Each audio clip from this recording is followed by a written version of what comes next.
नदीकाठी राहणाऱ्या नागरिकांना कळविण्यात येत आहे की नाथसागर धरणामधून मोठ्या दाबाने नदी पात्रामध्ये विसर्ग होत आहे।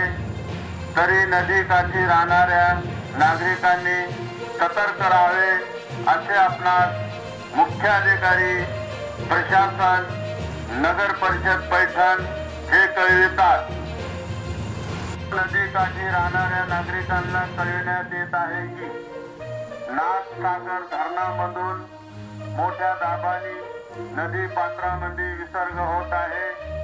तरी नदीकाठी राहणाऱ्या नागरिकांनी सतर्क राहावे असे आपणास मुख्याधिकारी, प्रशासन, नगर परिषद पैठण हे कळवितात।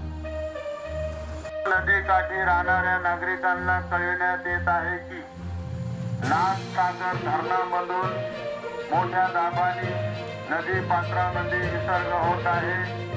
तरी नदीकाठी राहणाऱ्या नागरिकांनी सतर्क राहावे असे आपणास मुख्याधिकारी, प्रशासन, नगर परिषद पैठण हे कळवितात।